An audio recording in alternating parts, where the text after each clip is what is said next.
Hey, Whispers of the Soul again. We're doing Dark Thoughts, a deep dive. I don't know whether or not you have dark thoughts. I don't know what percentage of people have dark thoughts. I don't know if everybody does or it's just me and my weird friends that have dark thoughts, but I know I get them. Less and less, I think. Yeah, less and less. But I do get them. And when I was a kid, I used to really get depression, and well, that's a whole nother conversation. But so I don't know how I handled it as a kid, but after I started working in vibrational medicine, after I started doing bioenergetic scans and knew, not that I could explain it scientifically with all those big fancy words, but I understand the concept and how it works and how to make it work. And so when I would get a dark thought, I would tell myself, okay, something's off in the brain or in the emotion. There's something out of balance, and you're having a thought that's inappropriate, that's mean, dark, nasty, a thought that I don't want to have. And so, since homeopathy is a big part of vibrational medicine, I'd say, okay, I know that there is a homeopathic remedy that would balance that for me. And so I would just call it to myself. Didn't need to know which one it was. I mean, there are, I don't know, hundreds of them, thousands, I don't know, lots.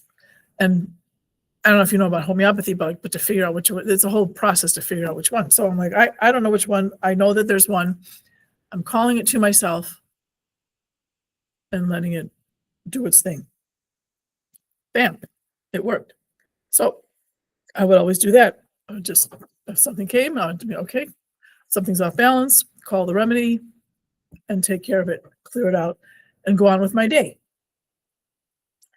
But then Shelley brought up dark thoughts and had all these questions. And I was like, wow, I never thought about that, never thought about that, never thought about that. So, and I don't remember particularly what they were. I remember there's something about, like, if we watch TV, like, dark TV and things like that, does that affect us? Very good questions. So Wendy has a list of them, so she's going to ask. And I would love for you to make a comment down there regarding, like, do you get dark thoughts and what do you do about it? And it'd be kind of interesting to share about that, because again, maybe it's just me and my weird friends. So, Okay. All right. So, intrusive thoughts, what are they spiritually?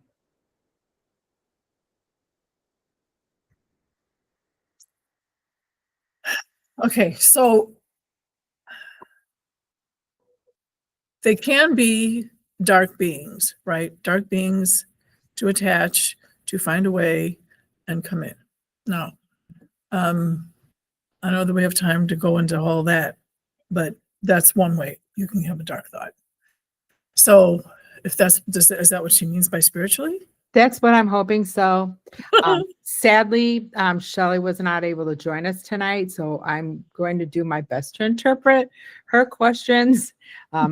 Shelley's mind and my mind work very differently. She makes me see things in a way that I would not normally think of them. She makes me consider other sides of things that I wouldn't consider. So anyway, Shelley, I'm going to do my best. So Okay. I don't know what she means. Okay. I mean, well, she might mean, like, is there some kind of spiritual lesson? That's kind of how I took it. Or if there's Okay. maybe, I guess one thing that I thought of is, is there a spiritual reason for them? Is it to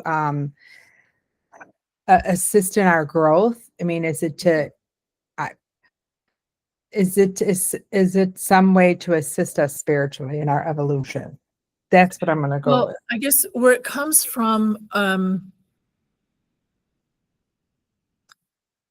the more aligned we are, I feel like we talk about this every stinking time. The more aligned we are with our spiritual self, the less our mind is inclined to go that way. And of course, there are things that affect us, like, foods we shouldn't be eating, drugs we shouldn't be taking, drinks we shouldn't be having, um, relationships that are, there's all kinds of ways that we can put ourselves in a dark place. And of course, there are ways that dark things can be put onto us. So again, the more spiritually aligned you are, the less that's going to come to you. So part of it, again, like I said, but part of it could be just simply that, you haven't been eating well, sleeping well, etc. And so, your mind is not as strong. It could be coming from some outside being that is, that is hanging around you for whatever reason. And there are lots of reasons.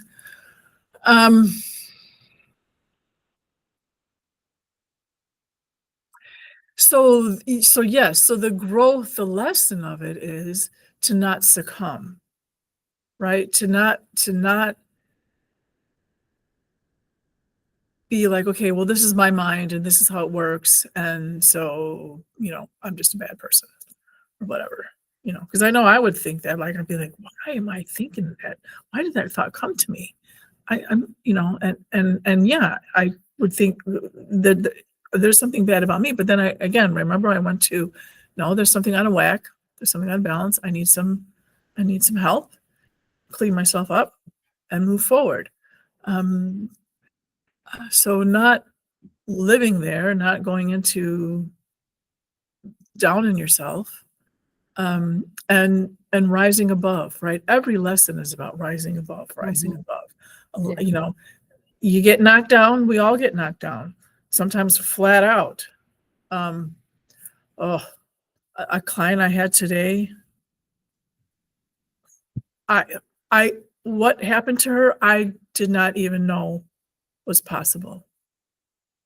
And certainly not to live to tell the tale. I was like, wow, that was just unbelievable. So yeah, I mean, and then we did find a spiritual, we weren't looking for that, but then later on, and they explained kind of, it was really truly something. So yeah, everything is about us to rise above and to learn and to not allow ourselves to get down into the pits. And it is possible. It's always possible. This woman that I work with today is coming back, right? She doesn't want to live there. You hear stories about people that survived Auschwitz, people that survived prisons, people that survived, years as a slave, all kinds of things that people somehow manage to not only survive physically, that they're still alive on this planet and they're still walking and talking and breathing, but that they come out with a good heart, that they're able to have a good heart. That is way beyond surviving, right? That's thriving. That's allowing your true self to come forth and not let yourself be managed by things that happen to you. So yes, so I'm hoping this answers her spiritual question. Yeah, I like how you said that, when you're not being managed by it. It's like, for all the examples that you gave, they're far bigger than anything that I've had to live with in my life. But it's like, I know, as far as intrusive thoughts, it's like sometimes I get to the point where I'm like, I can't think about this another day, and I picture myself closing the door and going, no, you don't get to live in my head anymore. No, and I found that to be effective. I love that, Wendy. Yeah. That's a really powerful tool. Yeah. Yeah. Yeah. See? So maybe they had to go through something similar, I don't know. Mhm. But okay. So the next question is it the dark side, which you kind of mentioned, or disease of the culture we are raised in? Is it Okay. fear? Is it desire? Okay. Well, fear certainly comes in, right? Yes. Fear definitely plays in. Dark side, yes. Dark energies, and the culture that we are in. Yeah. We were talking. A group of us were talking about the virtue devotion today. And like one of the first thoughts that we had in exploring that was because devotion is like is you're deeply loved and committed to something. But more in a spiritual sense. I mean, commitment and devotion are similar, but devotion has more of like a spiritual, energetic feelings thing, whereas commitment is more of a, but they're very close and almost interchangeable, really. Commitment is more of like a business kind of thing, Anyway, the question came like, does everyone have devotion? And realizing that because it takes a conscious effort, like a conscious to love something enough to be devoted. In our culture today, we often don't have that. A lot of folks don't have that, have a deep attachment to something beyond themselves. A lot of it is very immediate, me. One of the participants who had children with her, she's like, one of my devotions is my children, parenting. And we talked about that, to be a mother doesn't mean just, you dropped babies. You have to make a conscious decision to put them first, to commit yourself to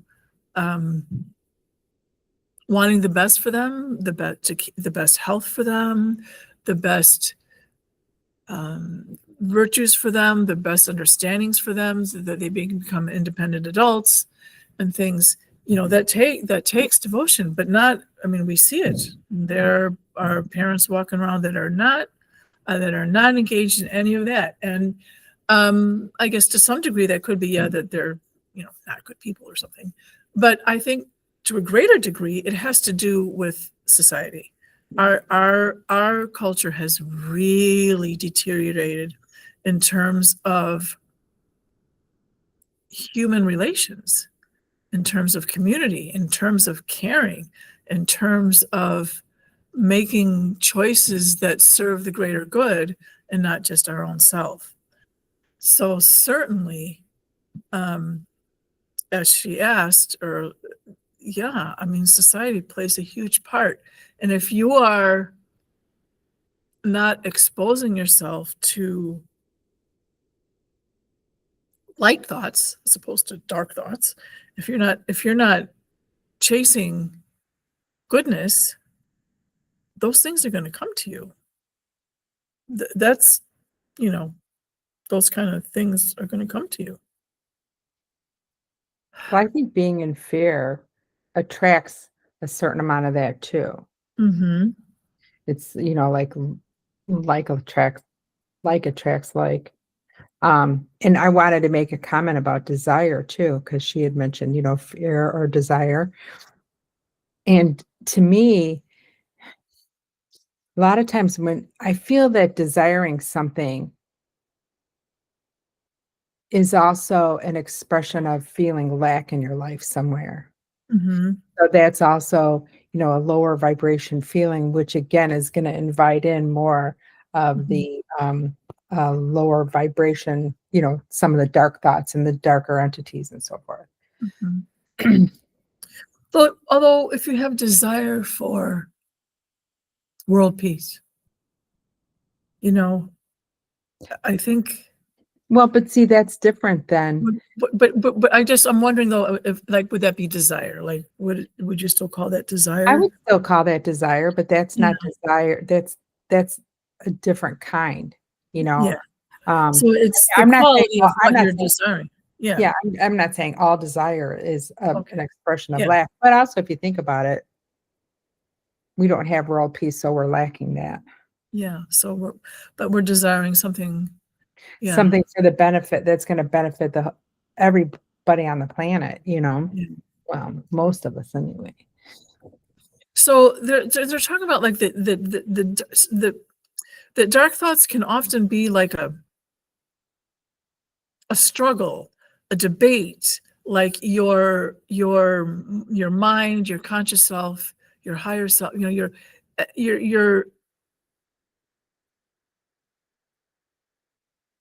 because we all have that choice, right? We have the choice of being of choosing light or choosing dark or choosing what would be the word? Not caring. There's a word. Ambivalence. What was it? Ambivalence or apathy. Yeah, that's a good one. And so, and that is, because our eternal self, whether you, even if you're, regardless of whether you're somebody chasing the light or chasing the dark, you are an eternal soul. And your eternal soul is always trying to get you to chase the light, is wanting you to be a good being, because, you're the whole point of existence is growth, is eternal growth. And that doesn't mean, sometimes we choose to come in and live a dark life to learn more about, the balance. And yeah, that's a whole, should we talk about that now? I don't know. We'll see if maybe we'll circle back to that. So the stumbling around, the confusion, the conversation, which if you're not kind of paying attention to who you are, you're not going to even be aware that you're having a conversation, that there's a struggle, that there's a stumbling, that there's a jostling of thoughts and ideas and concepts. And then you're going to focus on the things, the kind of that you are familiar with.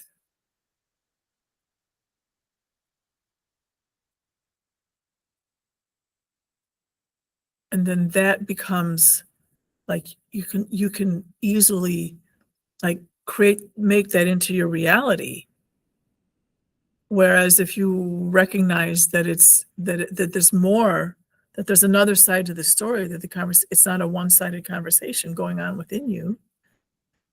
That's interesting.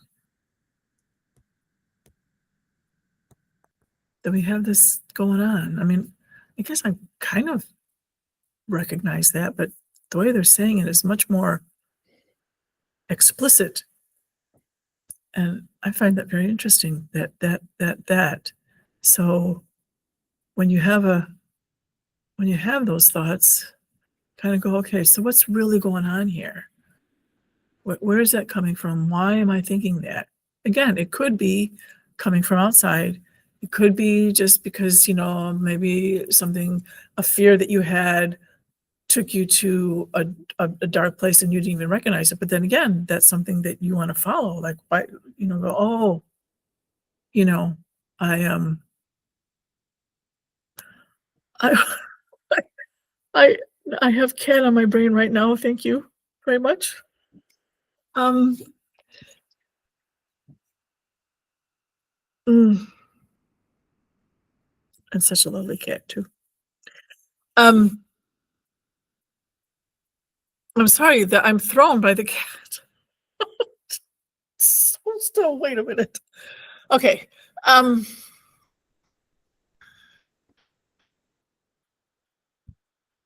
So the thought and balancing the thoughts and exploring. And here again, we talk about this so much, about getting to know yourself, exploring yourself, learning about yourself. That's so powerful for your own balance. And you don't have to do it because you want to be a better person. Just say you're not interested in chasing the light. Just maybe you want to continue chasing the dark. Okay. Not that I would recommend that, but certainly not over the long haul, because it's going to bite you in the butt. But even if that is your preference, your choice, still making the effort to get to know yourself is going to make you more powerful at what you're trying to do. So, give it a shot. I like that. Whatever you're going to do, be true to you. And you can't be true to you if you don't know who you are. Yeah. Stop trying to fit in. Yes. Well said. Yeah. Well said. And then, yeah, find out who you are. Okay, Are there any more questions of hers? Oh yeah. Mm-hmm. Like for some in relation to the last question, with some people, could that be mental health issues? Oh, of course. Yeah. And Could they lead to mental health? I guess that's part of the question too. Mental health issues. oh yeah, I have a friend who asked if I could help. Her sister-in-law had been in a mental institution. Her diagnosis was multiple personalities, whatever you call that. And she's like, her family, that's what the diagnosis was from the psychologist or whoever does that. And but the family knew that that wasn't what it was, because she had been apparently messing with a Ouija board, and that's when things fell apart. And so she and her husband wanted me to work on her, which I have done things like that before. So I would be happy to do it. But the mother and sisters and whatever, some of the women in her family, they wanted to do some other route with the church and whatever. So I think she's still in that facility. So yeah, so there's a real life perfect example of, having the wrong thoughts, the wrong experiences, exposing yourself to things that you shouldn't have, will give you a mental health, what would be diagnosed as a mental health thing, but really is just, you need to clear something out that doesn't belong there. And so that and I've seen that over the years. I mean, that was a real dramatic example, but I have seen over the years, because I've done so many of these clearings, that I have often wondered, like, how many people are considered, crazy or off or whatever, and it's really just that, and then they give them, some diagnosis, and they're stuck with for the rest of their life, because if they're not allowed to, or if nobody helps release that, what are they going to do? I mean, they're going to have mental health forever, or not, Right. Just this world. Yeah. What the percentage is, I don't know. And mental health often, it's an imbalance in food, right? You're getting you have too much, people eat a lot of sugar. That messes you up, not to mention all kinds of other things. So is it so much mental health, or is it that, you have a bad diet? It's nutrition, right? It's a nutrition problem. You clear up your nutrition problem and you can make some headway. So, you know me, I don't like labels because I feel like it's always a multi-headed hydra, and you can't just pick on one head, you gotta address the whole thing, not just one piece of it. Right. Right. I think that's important. It's like a lot of times when I'm talking about, how I make decisions on what I'm going to do, it's never just one thing, or I shouldn't say never. Very seldom is it one thing. It's kind of like I think about it as a pie, Mhm. and there's all the different slices of pie, and some of them are really small and some of them are really big, but it's always the whole. It's not always the pieces. Mhm. All Yeah. right. All right. This is the last one that she had. And then I have something too that I may or may not address. I don't know. But okay. Like, would humans have violent thoughts if they were never exposed to violence in the world, in imagery such as books, arts, movies, or language?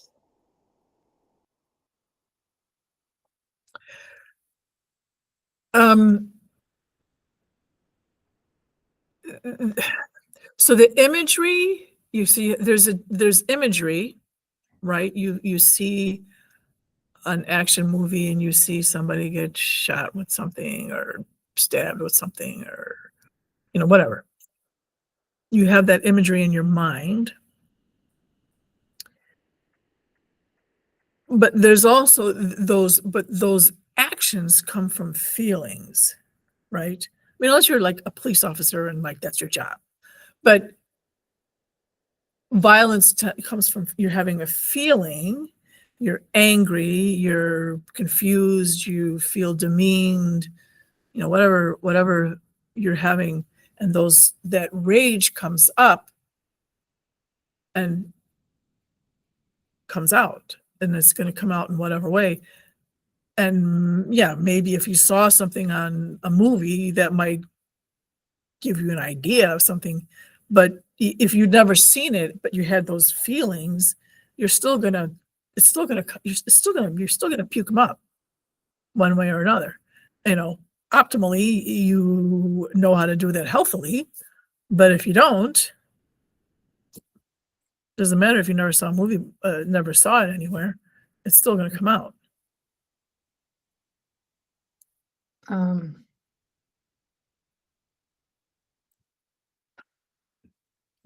I hate it when I have something that it's like right here, and then as soon as it's my turn to talk, it's like, okay, well, it just blew out. It's gone out there now. But that's okay. One of the things that I wondered about was I know what I was going to say. I feel like some of this stuff, like the excessive amount of violence that we see on TV, I feel like some of that is designed to desensitize. Would that be accurate? So that we don't get as upset. Oh yeah. But like, what about programming? Like subliminal messages and so forth. I do think that some of the darker messages come from that, like it's because I think that, you're talking about diet, nutrition, and what you take in, but I think that what you take in is more than food. It's the music that you listen to and the things that you watch on TV, maybe even the books that you read, Yes. I think it's important to feed yourself in all areas with things. And I'm not saying nobody can ever watch a scary movie or, or that kind of thing. But I think if that's all you watch, there's nothing that's really uplifting Mm-hmm. No, I agree. I agree that it's not just, of course, it's not just the food that you eat. That was just an example of the sugar and whatever. no, I know. But yeah, no. Remember years ago when that movie came, the Law of Attraction, or maybe the one after that, The Secret. one of those movies. And that woman who had cured her cancer by watching comedy movies. Do you remember that? Vaguely. There was a woman, and her husband, whatever, she'd been diagnosed with some kind of cancer, and they would just watch comedy. They would watch comedy on TV, nothing else. So she was laughing. She was not going to expose herself to dark stuff, and she cured herself. That's really cool. It is very cool. I had something, how on Facebook it'll tell you your memories, and it's long gone off my page now. But this morning, when I first opened it for the day, it said my memory was, laughing 10 to 15 minutes every day can help keep you well. Mm-hmm. So I can't believe you said that. That's just like, a little synchronistic moment here. Mm-hmm. Yeah. Yeah. Everything, like this, I don't know how well the color of the wall comes through, but everybody that walks in here comments on the wall. Mm-hmm. Like the color feels so good. They walk in like, wow, I just love that color. They just, everything affects us, and we can make conscious choices about how, what we're doing. and how we, like I'm, I am kind of I'm a stickler for keeping my bed sacred as a Mhm. sanctuary. I spend a lot of time there in spirit world. I mean, we all do. Mhm. And amazing things happen when we're sleeping. Sacred things happen. And so my bed is sacred. Yeah, I don't want street clothes. No, there's no street clothes. You don't wear street clothes on my bed.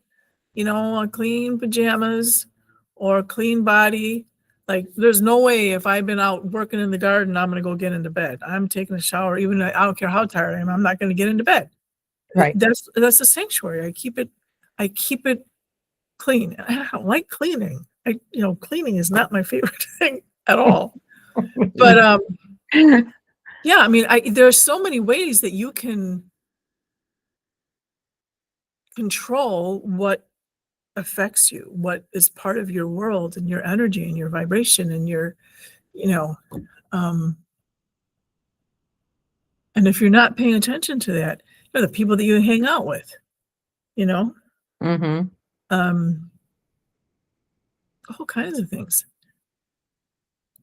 I don't remember what the question was anymore, but Oh, it was just we were talking about mind control, programming, oh, you know. yes. So, right. So, yeah, I mean, there's been a long history of a certain segment wanting to control the rest of the population. And so we have to, once you're aware of it, you want to kind of pay attention and watch what you're doing and watch what you're taking in and have discernment. Like, just because you saw something on Facebook that said that this political person or this actress person or this community or whatever did X, Y, or Z, and then go spouting it off to everybody, this is true. And you didn't even like do a cursory search on Google and just been like, does this town even exist? Does this politician even exist? And are they really the mayor of such and such a, you know what I mean? Like, do a little bit of checking up on what you're taking in. Don't just blindly believe it. And I say this often. Like I don't even expect you to believe me. Like, I'm just saying what I'm saying and what I am getting from my team, which you don't have to even believe that. You don't have to believe anything I say. If it resonates, explore it and see if it works for you. And if it doesn't, so what?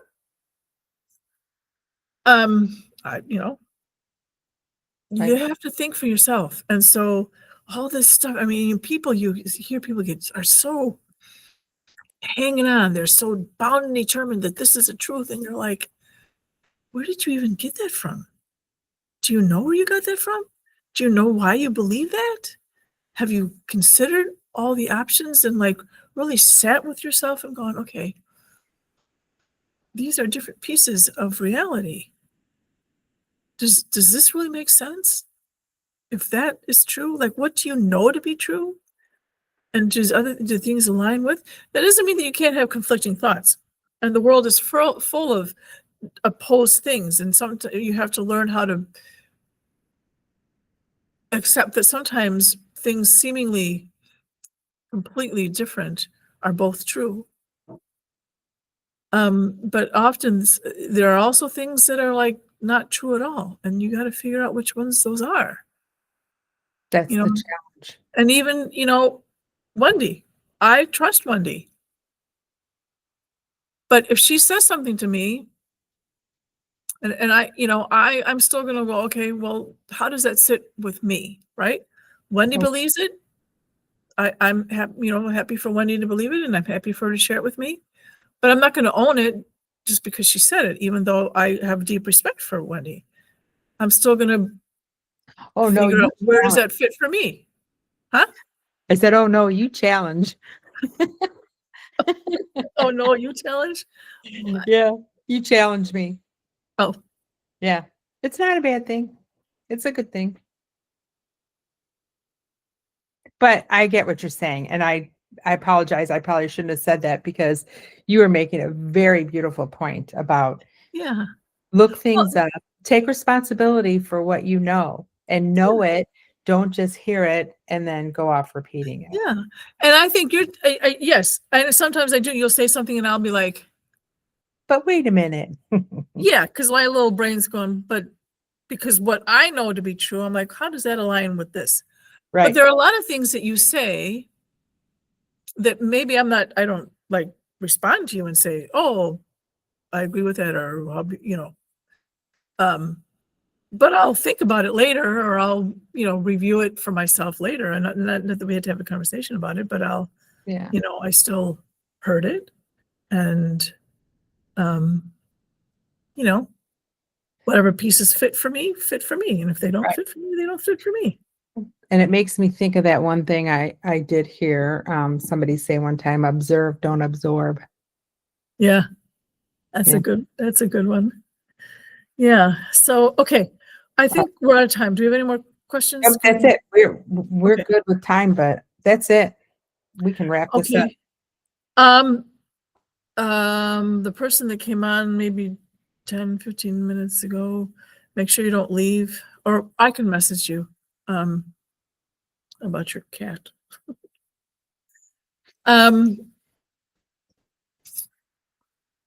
We'll do our healing session now.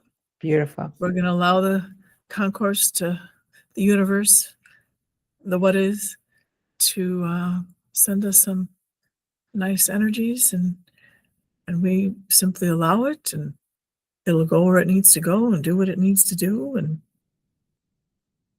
voila.